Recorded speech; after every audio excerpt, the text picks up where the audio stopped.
சொன்னது ரஜோகுணத்தையும் தமோ குணத்தையும் விட்டுடுங்கோ, தத்துவகுணத்தை மட்டும் பிடிச்சுங்கோ எண்ணத்தோட அவர் சொன்னார். ஆனா நமக்கு சௌகரியமா வச்சுனுட்டோம். அவர் என்ன 3ல 2 விட்டுட்டு 1 பிடிச்சுக்கோ தானே சொன்னார். சத்துவகுணத்தையும் ரஜோகுணத்தையும் சௌரியமா விட்டுடுவோம், தமோ குணத்தை மட்டும் பிடிச்சுப்போன்னு ஒருத்தர் சொன்னார். என்னத்துக்கு சுவாமி சத்தத்தையும் தமசையும் விட்டுடுங்கோ, ரஜோகுணத்தை மட்டும் பிடிச்சுப்போன்னு இன்னொருத்தர் சொன்னார். இப்படி சொல்லல நாழ்வார், தெரிஞ்சிருந்தா அன்னைக்கே ஸ்பட்டமா பாட்டு படுப்பார். முக்குணத்தில் 2 அகத்தினா ரஜோகுண தமோ குணங்களை அகற்றி ஒன்றினில் ஒன்றினு சத்துவகுணத்திலே மட்டும் நின்று. ஆழ்வார் பாசுரங்களுக்கும் ஆச்சாரியர்களுடைய பாசுரங்களுக்கும் ஒரு வேறுபாடு உண்டு. கொஞ்சமான குழப்பம், வேதம் குழப்பறதை விட ஆழ்வார் அவ்வளவு தூரம் குழப்ப மாட்டார், குறைச்சிருவோம். தேசிகனை சாய்த்தார், தெளியாத மரநிறங்கள் தெளிகின்றோமே. இந்த வேதம்ங்கிற காட்டுல என்ன கண்ணை கட்டி விட்டாப்பல் ஆயிடுத்து, ஒண்ணுமே புரியல எனக்கு.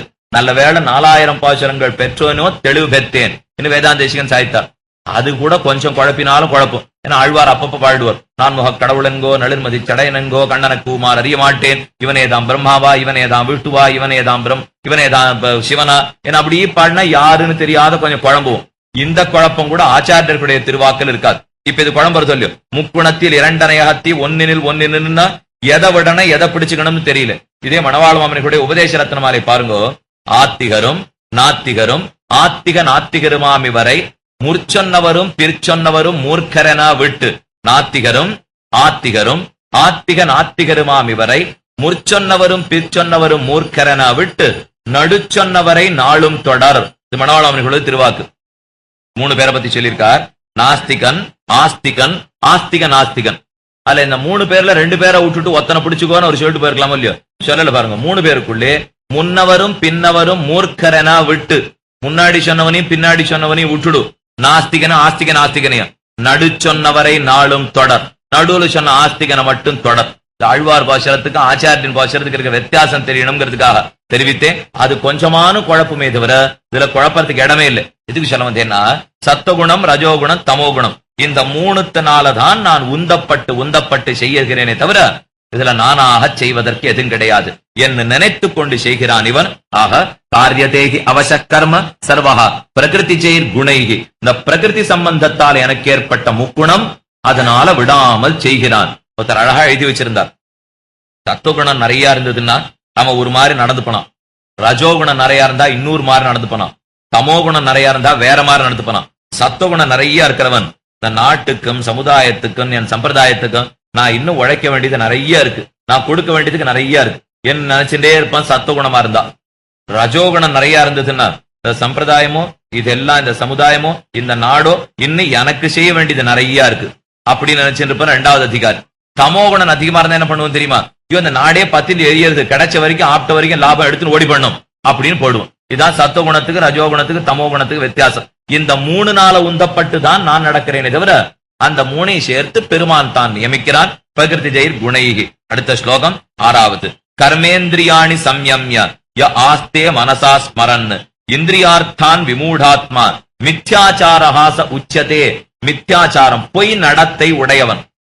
அதாவது கர்மயோகத்தை ஆரம்பிக்காத ஒருத்தன் இருக்கானோ இல்லையோ அவனை பத்தி நிந்திக்கிறான். அடுத்த ஸ்லோகம் கொண்டாடுவான். கண்ணன் அப்பப்ப தனக்கு பிடிக்காதவள நிந்திச்சிருவான், தனக்கு பிடிச்ச தான் சொல்றபடி கேட்கிறவளை தான் கொண்டாடுவோம். இந்த 6வது ஸ்லோகம் நிந்தை. என்ன வெய்யறான் கண்ணனவளை பிடிச்சு. கர்மேந்திரியாணி சம்யம்ய. கர்மேந்திரியம்ங்கிறது கண்ணு காது மூக்கு முதலான இந்திரியங்கள். கர்மேந்திரியாணி சம்யம்ய. கண்ணை கட்டியா மூடினுட்டான், காதை பஞ்ச வச்சு அடைச்சுனுட்டான், கை கால போகவே மாட்டேன்னு விளங்கி மாட்டுனுட்டான், காலை நன்னா கட்டி வச்சுனுட்டான். கர்மேந்திரியாணி சம்யம்ய இழுத்து பிடிச்சுனுட்டு ஆஸ்தே மனசாஸ்மரன் இந்திரியார்த்தாக. ஆனா கண்ணு பார்க்க வேண்டிய ரூபம் இருக்கோ இல்லையோ, காது கேட்க வேண்டிய சங்கீதம் சப்தம் இருக்கோ இல்லையோ, அதை மட்டும் மனசு நினைச்சுட்டே இருக்கு, இன்னும் மாறல. எது இந்திரியங்கள் மூலமா கண்ணால பார்க்கணும் காதால கேட்கணும், இந்திரியத்தை போக விடாம மறைச்சுட்டா. ஆனா மனசு மட்டும் என்ன சொல்றதுன்னா இப்ப எல்லாரும் இங்கதான் வந்து உட்காந்து இருக்கோம், அடுத்து கேட்க ஆரம்பிச்சோம், மணி 9 ஆறுதுன்னு வச்சுப்போம். இதே சமயத்துல எங்கெங்க என்னென்ன நடந்திருக்கோ எது காட்டுறானோ எல்லாத்தையும் விட்டுட்டு இங்க வேற வந்து உட்காந்து இருக்கோம். இப்ப கண்ணு காது மூக்கு எல்லாத்தையும் இங்க அடைக்கிட்டோம். ஆனா மனசு மட்டும் எங்கெங்க என்னென்ன நடக்கிறதோன்னு ஓடுறது இல்லையோ. அப்ப மனசு இந்திரியங்கள் எதை பார்க்கணுமோ அதுங்கிட்ட ஓடிப்படுத்து, இந்திரியங்கள் மட்டும் அடக்கப்பட்டு இங்க இருக்குன்னா இவன் பொய் ஆச்சாரம் தானே உடையவன் அர்ஜுனான்னு கேட்கிறான் கண்ணன். ஒன்னும் மனசையும் அடைக்கிடும் இந்திரியத்தை அடைக்கிடும், இல்ல இந்திரியம் போனபடி மனசையும் விட்டுடும். மனசு மட்டும் ஏதோ ஒண்ணு நினைச்சிருக்கு, இந்திரியத்தை மட்டும் எடுத்து பிடிக்கிறேன்னு சொன்னது பொய்யான நடத்தை. இது ரெண்டும் ஒண்ணுக்கு ஒவ்வாமலன்னு செல்லுகிறது. கர்மேந்திரியாணி கர்ம இந்திரியங்களை எல்லாம் சம்யம்ய அடக்கி அதனிலே போக விடாமல் ஆஸ்தே மனசாஸ்மரன்னு இந்திரியார்த்தா, இந்திரியங்களுடைய விஷயம் இருக்கே, கண்ணால பாக்குறது, காதால கேட்கறது முதலானவர்கள், சப்த ஸ்பரிச ரூப ரச கந்தம், இந்த ஐந்துலயும் மனசு மட்டும் போயிட்டு இருந்தால் விமூடாத்மா, அவன் தான் மூடாத்மா. மித்யாச்சாரஹாச உச்சதே, மித்யாச்சாரம்னா பொய் நடத்தை படைத்தவன், உண்மையா நடக்கிறவன் இல்ல அர்ஜுனா, உன்னை பேசி உன்னை செய்யறவன். 3 விஷயத்தை பூர்வர்கள் சாதிப்பார்கள். மனசால எதை நினைக்கிறோமோ அதை வாயால பேசணும், வாயால எதை பேசுறோமோ அதை கையால செய்யணும். இந்த 3 ஒன்னா இருந்ததுன்னா மகாத்மாவுக்கு லட்சணம், இந்த 3 வெவ்வேறையா இருந்ததுன்னா துராத்மாவுக்கு லட்சணம். எது மனசாத்தியாயத்தி தத் வாச்சா வதத்தி, எத் வாச்சா வதத்தி தத் கர்மனா கரோதி. எது மனசு நினைச்சதோ வாய் பேசணும், வாய் பேசினதை கை செய்யணும். 3 ஒன்னா இருக்கணும். ஆனா சில பேருக்கு ஒன்னா இருக்காதான். மனசு அந்நியத்து, வச்ச சந்நியத்து, கர்மன் அந்நியத்து, துராத்மனா. மனசு வேற, வாக்கு வேற, கர்மா வேற. துராத்மாக்களுக்கு நினைச்சது எதை நினைச்சோமோ அதையே பேசி, எதை பேசணுமோ அதுவே செய்வோம் மகாத்மாக்களுக்குன்னார். இந்த மேடை பேச்செல்லாம் தமிழகத்து வந்து பேசுவோம், எதை செய்தோமோ அதையே சொல்லுவோம், எதை சொல்லுவோமோ அதையே செய்வோம். நிறைய பேர் 30 வருஷமா பேசிட்டே இருந்தான். இதை சொன்னதையே செய்வோம், செய்ததையே சொல்லுவோம் அப்படிங்கறதெல்லாம் ஒரு பேச்சு நடந்தது. இப்போ இதெல்லாம் இன்னைக்கு வந்தது இப்போ, இது ரொம்ப நாளா நம்ம சம்பிரதாயத்திலே நினைச்சதையே பேசி, பேசினத்தையே நானும் செய்யணும். இது ஒரு ஆழ்வார் அழகா ஒரு பாஷன் பாடி வச்சார். துரியோதன இடத்துல கண்ணன் பாண்டவ தூத்தனா நடந்தாதும் இல்லையோ, திருப்பாடகம்ங்கிறது விதேசத்திலே பாண்டவ தூத்தனாகவே தேவ சாதிக்கிறான் எம்பெருமான். காஞ்சிபுரத்தை சுத்தி இருக்கிற தொண்ட நாட்டு விதேசங்கள். இந்த பாண்டவ தூத்தனா போறச்ச துரியோதனன் என்ன சொன்னான்? ஒன்னே உரைப்பான், ஒரு சொல்லே சொல்லுவான். ஒன்னே ஒண்ணுதான் சொல்ல ஆரம்பிச்சான் துரியோதனன். கண்டிப்பா குண்டூசி குத்தர நலம் கூட பாண்டவாளுக்கு தரமாட்டேன், அதையே வாயால சொல்லுட்டான். குண்டூசி நலம் கூட தரமாட்டேன் பாண்டவாளுக்கு, செய்தும் காட்டுட்டான், நிலத்தை தரல. உடனே ஒருத்தர் எழுந்திருந்தார், துரியோதனனை போல மகாத்மாவே கிடையாதுன்னா.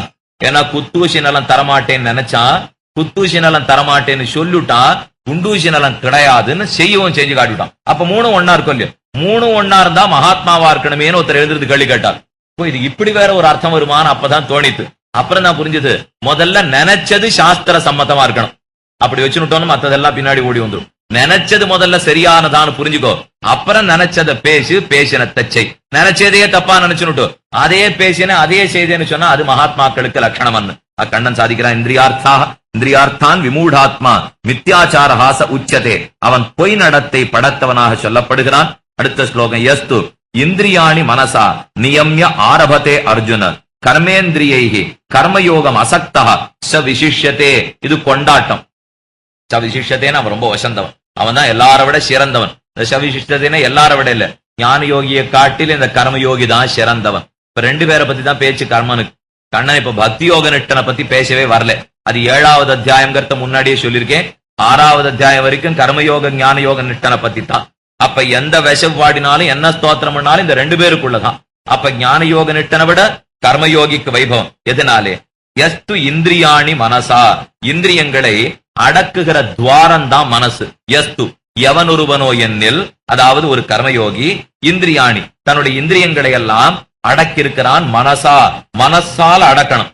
இந்திரியங்களை அடக்கிறதுக்கு மனசுதான் பெரிய கடிவாளம். இந்திரியாணி ஹயாண்யாகு உபனிஷத்து சொல்லித்து. இந்த சரீரம்ங்கிறது பெரிய தேர், அதுல கட்டப்பட்ட 5 குதிரைகள் தான் 5 இந்திரியங்கள். புத்திங்கிற சாரதி, மனசுங்கிற கடிவாளம். புத்திங்கிற சாரதி ஓட்டுறவன் உட்காந்து வச்சு தேரோட்டி, மனசுங்கிற கடிவாளத்தாலே 5 இந்திரியங்கள்ங்கிற குதிரை இழுத்து பிடிக்கிறானோ இல்லையோ, இந்த தேரோட்டம் தான் இந்த சம்சாரத்துல நாம் வாழுவதே. இந்திரியாணி ஹயாண்யாகு, மனசுங்கிறது தான் மன பிரகிரகவான் நரகா. மனசுங்கிற கடிவாளத்தை பிடித்து இழுக்க வேணும். மனசு அடங்கிட்டுனா தானே இந்திரியங்கள் அடங்கும். இந்திரியங்களை மட்டும் அடக்கி மனசு அடக்கலைன்னா 5வது நிமிஷம் பிச்சுன்னு ஓடிப்படும். மனசு அடங்கி இருந்தா தானே இந்திரியம் அடங்கும். யஸ்திந்திரியாணி மனசா நியம்ய ஆரபதே அர்ஜுன, மனசாலை இந்திரியங்களை நியமித்து ஒரு கட்டுக்குள்ளே கொண்டு வந்து ஆரபதே கர்மயோகத்தை எவனொருத்தன் ஆரம்பிக்கிறானோ, கர்ம இந்திரியைகி கர்மயோகம் அசத்தா கர்மேந்திரியைகி, கர்ம இந்திரியங்கள் இருக்கோ இல்லையா, வாக்கு பாணி பாதம் சக்ஷு நாக்கு மூக்கு இதெல்லாத்தையும் வைத்துக் கொண்டு யார் ஒருத்தன் கர்மயோகத்தை அசக்தா பற்றில்லாமல் தொடங்குகிறானோ ச விசிஷ்யத்தே, அவன் ஞான யோகியை காட்டிலும் உயர்ந்தவனாக கொண்டாடப்படுகிறான். அர்ஜுனா, அப்ப கீழே ஞான யோகத்தை பண்ணாமல் யார் கர்மயோகத்தை பட்டு பண்ணுகிறான்ங்கிறத பார்த்துட்டு, அதிலே யாரெல்லாம் தான் மனசை மட்டும் அடக்காமல் இந்திரியங்களை மட்டும் அடக்கி வச்சிருக்கானோ அவன் உண்மையான ஆளே கிடையாது. அந்த ஞான யோகம் பிரயோஜனம் இல்லை என்ன அவனை ஒரு தடவை நிந்தித்து விட்டு, அதற்கப்புறம் இப்பொழுது யார் ஒருத்தன் தன் இந்திரியங்களை மனசால அடக்கி கர்மயோகத்தை செய்கிறானோ விசிஷ்யதே, அவன் உயர்ந்தவன் கொண்டாடுகிறான். அப்ப நாம பண்ண வேண்டியது என்ன? ஒண்ணு இப்ப கட்டப்படவே வேண்டாம். பள்ளமடை பள்ளமடை பள்ளமடைன்னு சம்பிரதாயத்துல சொல்லுவா. நம்ம இந்தூர்ல எப்படி நடி எனக்கு தெரியாது. ஜலம் வந்து விடுறது சொல்லியும் வந்து விழுந்த உடனே அதை ஒரு யந்திரம் வச்சு மேல ஏத்திடுவோம். ஏத்தின உடனே அங்கேருந்து திறந்து விட்டோம்னா குழால எங்க வேணா திறந்துன்னா நம்ம ஜலத்தை பிடிச்சுக்கிறோம். இப்போ ஒருத்தர் கேட்டார், நம்ம கீழே தான் தொட்டியில வந்து ரொம்ப சொல்லியும் நீர் அங்கேருந்தே குழாய்க்கு எல்லாம் கொடுத்து குழாயை திறந்து எடுத்துக்கிறதான்னு. அதே நம்ம சுவாமி ஏறாது, ஏன்னா இது பள்ளத்துல இருக்கு, மேல இருக்கு குழா, கீழே இருந்து மேல போக முடியாது, ஒரு யந்திரத்தை வச்சா தான் ஏத்த முடியும். உடனே நான் சொன்னேன், அப்ப தொட்டியில வச்சிரே அதுக்கு யந்திரமே இல்லாத குழாயை திறந்தா வருதேன்னு கேட்டேன். அது வரும், என்ன மேலே இருந்து கீழே ஓடுற சொல்லியும் மேலேந்து கீழ் நோக்கி ஓடினா பிரயத்தனமே இல்லாம ஓடிப்படும். கீழேந்து மேல ஏத்தனம்னா ஒரு பிரயத்தனப்பட்டு தான் ஏத்தனம். கர்மயோகம்ங்கிறது மேலேந்து கீழே ஓடி வராப்பல அர்ஜுனா, ஞான யோகம்ங்கிறது கீழேந்து மேல ஏத்தரா போலே. வித்தியாசத்தை ஞாபகம் வச்சுக்கோ. பள்ளமடை பள்ளமடைன்னு ஆரம்பிச்சு கிடுகிடுன்னு கீழே போறது இல்லையோ, புவியீர்ப்பு சக்தி சுவாமி கிடுகிடுன்னு கீழே வந்துடுறதுன்னு சொல்றமே. அதே போல நம்முடைய இந்திரியங்கள் எல்லாம் கர்மயோகத்துல நீ செய் அப்படின்னா கண்ணால பார்க்கலாம்னு அர்த்தம், காதால கேட்கலான்னு அர்த்தம், கையால புஷ்பங்களை தொடுக்கலான்னு அர்த்தம். இதெல்லாம் பண்ண முடியாது இப்ப ஞான யோகத்திலே. அப்ப கர்மயோகத்துல இது இத்தனையும் பண்ணணும்னு ஒருத்தன் இருக்கானோ இல்லையோ, பள்ளமடை போற வழி போ, ஆனாலும் திருப்பி கொண்டுள்ளான். இதுதான் நடக்கக்கூடியது. ஒண்ணுமே பண்ணக்கூடாது, உனக்கு கை கொடுத்தேன், கால் கொடுத்தேன், கண்ணு கொடுத்தேன், மூக்கு கொடுத்தேன், எல்லாத்தையும் பொத்திக்கும் அப்படின்னா ஆறு செய்வா. இப்ப அதுக்கு நீ கொடுத்துருக்கவே வேண்டாமேன்னு கேட்க ஆரம்பிச்சிருமோ இல்லையோ. இந்த கண்ணு காது மூக்கு எல்லாத்தையும் கொடுத்துட்டு அப்புறம் அதை மூடிக்கோன்னு சொன்ன சாமி எதுக்கு வியர்த்தம், இது கொடுத்துருக்கவே வேண்டாமே இருப்போம் நம்ம கேட்போம். ஆனா கர்மயோகத்துக்கு அந்த கேள்விக்கே இடம் இல்லை. கண்ணு பார்க்கட்டும், காது கேட்கட்டும், மூக்கு முகரட்டும், கை கால் ஓடட்டும், ஆடட்டும், எல்லாம் பண்ணட்டும், ஆனா ஒரு வரையறைக்கு உட்பட்டு செய். இதுதான் ஜனங்களுக்கு புரியுமே தவிர பழகி இருக்கிறது கர்மயோகம், ஞான யோகம் அன்று. பள்ளமடையா இருக்கிறது கர்மயோகம், ஞான யோகம் அன்று. அதோட இல்ல, முதல் நாள்ல இருந்து பண்ணிட்டு இருக்கிறது கர்மயோகம், ஞான யோகம் அன்று. இன்னொன்னு என்ன, ஞான யோகிக்கும் கர்மயோகம் விடாது. இப்ப எத்தனை காரணம் ஆயிடுத்து. ஆரம்பிக்கச்சே சின்ன துளியாட்டம் ஆரம்பிச்சான் கண்ணன், ஒரு ஒரு ஸ்லோகம் போக போக ஒரு ஒரு காரணமா சேர்த்துன்னு போறான். பழகினபடியாலே கர்மயோகத்தை விட முடியாது, சுலபமானபடியாலே கர்மயோகத்தை விட முடியாது. ஞான யோகிக்கே கர்மயோகம் விடலே, உனக்கு விட்டுட போறதா, அதனாலேயே விட்டுட முடியாது என்ன ஒரு ஒரு காரணமா சொல்லுகிறான். யஸ்திந்திரியாணி மனசா நியம்ய ஆரபதே அர்ஜுன கர்மேந்திரியைஹி கர்மயோகம் அசக்தா ச விசிஷ்யதே. அவன் உயர்ந்தவனாக கொண்டாடப்படுகிறான். இது வரைக்கும் 7வது ஸ்லோகம் வரைக்கும் அவன் சொன்னதை கேட்டு துணுக்குற்று கிடுகிடுகிடுன்னு பதில் சொன்னது. இப்பதான் கேட்ட கேள்விக்கு நேர பதில் சொல்ல போறான் கண்ணன். இந்த ஸ்லோகம் இப்போ 8வது ஸ்லோகம். கீழே கேட்ட கேள்வி என்ன, இந்த ரெண்டுத்துக்குள்ள எதை செய்யணும், ததேகம் வத நிச்சித்ய, ரெண்டுல ஒன்ன நிச்சயப்படுத்தி சொல்லு நான் இல்லையோ. என்ன குழப்பறையேன்னு கேட்டதுக்கு தான் இப்ப 7 ஸ்லோகம். ஒன்னும் குழப்பல, நான் ஒழுங்கா தான் சொன்னேன், சரியா புரிஞ்சுக்கோன்னு. இப்பதான் எதான ஒன்ன சொல்லு நான் இல்லையோ, அதை சொல்லாம விட்டுடக்கூடாது. வெய்யற விஷயெல்லாம் வச்சுட்டு கடைசியில எதை சொல்லணும் அது சொல்லிட்டு போகணும். ஏன்னா அவன் கேட்டிருக்கானோ இல்லையோ கேள்வி. இப்ப இன்னைக்கு இந்த குழந்தைகளுக்கு பாடம் சொல்லி கொடுப்பா. உன் பெயர் என்னன்னு கேட்டா கிருஷ்ணன் சொல்லக்கூடாது, என் பெயர் கிருஷ்ணன் அப்படின்னு திரும்ப எழுதுறதுக்கு சொல்லிக் கொடுவாளோ இல்லையோ. உன் ஊர் என்னன்னு கேட்டா அடி என் ஊர் சென்னை சொல்லக்கூடாது, திருவல்லிக்கேணி சொல்லக்கூடாது, என் ஊர் திருவல்லிக்கேணி. அப்ப கேட்ட கேள்விக்கு தகுந்தாப்பல பதில் சொல்றதுங்கிறது அரிச்சுவடி பாடம், பால பாடம். கண்ணனும் இப்ப இத்தனை நாள் 7 ஸ்லோகத்திலே கர்மயோகி தான் வசந்தவன், ஞான யோகம் இல்ல, கர்மயோகம் தான் கண்டிப்பா வேணும், ஞான யோகிக்கும் கர்மயோகம் வேணும்னு சொல்லி முடிச்சுட்டானோ இல்லையோ. அப்ப தானே அர்ஜுனனுக்கு இத்தனை நாள் புரிஞ்சு போயிருக்கணும். கேட்ட பதில், கேட்ட கேள்விக்கு அர்த்தம் தானே வந்திருக்கணும். சரி கண்ணன் அப்ப கர்மயோகத்தை விடக்கூடாதுன்னு சொல்றான் அப்படின்ட்டு வாயை பொத்தி இருந்திருக்கலாம். கண்ணன் இல்லை, கேட்ட கேள்வி 2லே 1 நிச்சயப்படுத்தி சொல். கேள்வி இருக்கும் இல்லையோ, அதுக்கு நேர் பதில் சொல்லியே ஆகணும். சுத்தி வளைச்சுட்டு மட்டும் விட்டா நாம எழுதுற கதையாட்டம் ஆயிடும். அதுக்குதான் நேர்மையானது கீதை. அதை வாசிக்கிறோம் இத்தனை நாள் 5100 வருஷமானாலும் படிச்சுட்டு இருக்கோம்னா சுத்தி வளைச்சுன்னு சொல்லுவான், கடைசியா நேர சொல்லுவன் அர்த்தத்தை. நியதம் குரு கர்மத்வம் கர்மஜ்யாயோக்கிய கர்மணः சரீர யாத்ராபிச்சதே ந பிரசித்தேத கர்மணः. நியதம் கர்ம குரு, கர்மத்தை நியதமாக செய், அதிலிருந்து உன்னால விடுபட்டு ஓட முடியாது. நியதம் கர்ம குரு துவம் கர்மஜ்யாயோக்கிய கர்மணः, கர்மான்னு சொல்லப்பட்ட கர்மயோகம், ஜாயஹாகி உயர்ந்ததன்னோ அகர்மணः, அகர்மான்னு சொல்லப்பட்ட ஞான யோகத்தை விட கர்மா உயர்ந்ததன்னோ. இந்த ஜாயஹாங்கிற சொல்லி இங்க வந்திருக்கோம் இல்லையோ, எவ்வளவு அழகா குழந்தை பாடத்தை கண்ணன் பின்பற்றுறான்னு பார்க்கணும். ஸ்லோகம் என்ன ஆரம்பிச்சது, ஜாயசி சேத் கர்மணஸ்தே மதா புத்திர் ஜனார்தன. கர்மயோகத்தை விட ஞான யோகம் உயர்ந்ததுங்கிற எண்ணம் உனக்கு இருக்குமானால், இது கேள்வி. இப்ப பதில் என்ன வருது, ஞான யோகத்தை விட கர்மயோகம் உயர்ந்தது, இது பதில். அப்ப எங்க உயர்ந்ததுங்கிற சப்தத்தை கூட மாத்தல இப்ப கண்ணன், அப்படியே திருப்பிட்டான். ஜாயஹா கர்மணா, அகர்மாங்கிற ஞான யோகத்தை விட கர்மயோகம் உயர்ந்தது அர்ஜுனா. நியதம் குரு கர்மத்வம் கர்மஜ்யாயோக்கிய கர்மணः சரீர யாத்ராபிச்ச தே ந பிரசித்தே தகர்மணா. சரீர யாத்திரைன்னா உடம்ப பாதுகாக்கிறது, அதுக்காக சாப்பிடணும், அதுக்காக சம்பாதிக்கணும், அதுக்காக ஓடணும் ஆடணும். அது கூட அகர்மணா, ஒண்ணும் பண்ணாது இருக்கிறவனுக்கு அது கூட நடக்காது அர்ஜுனா. சரீரத்தை யானு பாதுகாத்து தானே தீர வேண்டும். இந்த இடத்துல நியதம் குரு கர்மத்துவம்னு சொல்லச்சே, சக்தி இருந்தாலும் கர்மயோகத்தை தான் பண்ணணும், சக்தி இல்லாட்டாலும் கர்மயோகம் தான் பண்ணணும். அது என்னன்னு யோசிச்சு பார்ப்போம். சக்தி இருக்கிறவன் சக்தி இல்லாதவன்னா, ஞான யோகத்துல சில பேருக்கு சக்தி இருக்கலாம். இப்ப ஸ்லோகம் என்ன ஆரம்பிச்சது? இந்திரியங்களை அடக்க முடிகிற சக்தி இருக்கிறவாளுக்கு ஞான யோகம், சக்தி இல்லாதவர்களுக்கு கர்மயோகம்னு சொன்னானோ இல்லையோ. ஒருவேளை அர்ஜுனன் வாதத்துக்காக எனக்கு இந்திரியங்களை அடக்கிற சக்தி இருக்கு, நான் ஞான யோகத்தையே பண்ணிக்கிறேன்னு திருப்பி போட்டான்னா, இப்ப அந்த கவலை இப்ப கண்ணனுக்கு. இப்போ ஏதானும் ஒன்ன பிடிச்சு நம்ம கிளம்பான, ஆதானும் பத்தி நீங்கும் விரதம் ஆழ்வார் சொன்னார் இல்லையோ. எத்தையானும் ஒன்ன பிடிச்சு எப்படியானு வெளியில போக பாப்பன். அர்ஜுனன் சொன்னாலும் சொல்லலாம். நீ முதல் ஸ்லோகத்துல என்ன சொன்னே? அடக்க முடிஞ்சவாளுக்கு ஞான யோகம், இந்திரியங்கள் அடக்க முடியாது கர்மயோகம், என்னால் அடக்க முடியும், நான் ஞான யோகத்தையே பண்ணிக்கிறேன் அப்படின்னு சொல்லிட்டா என்ன பண்றது? இப்ப கண்ணன் சொன்னது நியதம் குரு கர்மத்துவம். உனக்கு ஞான யோகத்துல சக்தி இருக்கட்டும், சக்தி இல்லாத போகட்டும், நீ கர்மயோகத்தை தான் பண்ணுமே தவிர ஞான யோகத்தை அண்ணு. ஏன்னு கேட்டான் அர்ஜுனன். சக்தி இல்லைன்னா பேச்சே இல்லை, கர்மயோகத்தை தான் எப்படியுமே பண்ணி ஆகணும். சக்தி இருக்குன்னு வச்சுப்போம். ஞான யோகத்துக்கு சக்தி இருந்தாலும் நீ கர்மயோகத்தை தான் அனுஷ்டிக்க வேண்டும். ஏன்? ஞான யோகிகளையும் கர்மயோகம் விடாதுன்னு ஒரு வாதத்தை கீழே வச்சிருக்கேன்னு இல்லையோ, அதன்படி பார்த்தாலும் நீ கர்மயோகத்தை அனுஷ்டித்தாக வேணும். கண்ணன் மேற்கொண்டு என்னென்ன கேள்வி வருமோ பதில் எல்லாத்தையும் கீழே வச்சுன்னு வந்துருவான். இந்த சதுரங்க ஆட்டம் ஆடுவாள் இல்லையோ, இந்த ராணி ராஜா எல்லாம் வச்சுட்டு இருப்பான். அது அடுத்த அரை மணி கழிச்சு 32வது காய் எப்படி நகத்துவன்னு இப்ப யோசிச்சு நகத்தணும். இவனே நகத்தினா இவன் நகத்த மாட்டானா? அதனாலதான் மேற்கொண்டு என்ன கேள்வி வருமோ அதுக்கு முதலே பதில் வச்சுட்டான். இப்ப கர்மயோகம் ஞான யோகியும் விடாத அர்ஜுனா, அதனால ஞான யோகி எப்ப கர்மயோகம் விடாதோ செய்வாய். நியதம் குரு கர்மத்துவம் கர்மஜ்யாயோக்கிய கர்மணா. அகர்மாங்கிற ஞான யோகத்தை காட்டிலும் இது உயர்ந்தது. எதனாலே? எளிதானபடியால், பழகினதானபடியால். அதுக்கு மேல ஒரு காரணம் சொல்றான், நழுவவே நழுவாது கர்மயோகம். அப்படின்னா என்ன அபிப்பிராயம்? கர்மயோகத்தை நான் ஆரம்பிச்சு வந்தேன், இந்த ஜென்மா முடிஞ்சுபடு, ஆத்ம சாட்சா்காரம் முடியணுங்கிற தேவையில்லை. இந்த ஜென்மா முடிந்த அடுத்த ஜென்மால கூட ஆத்ம சாட்சா்காரம் கிடைக்கலாம், இன்னும் 10 ஜென்மால கூட கிடைக்கலாம்.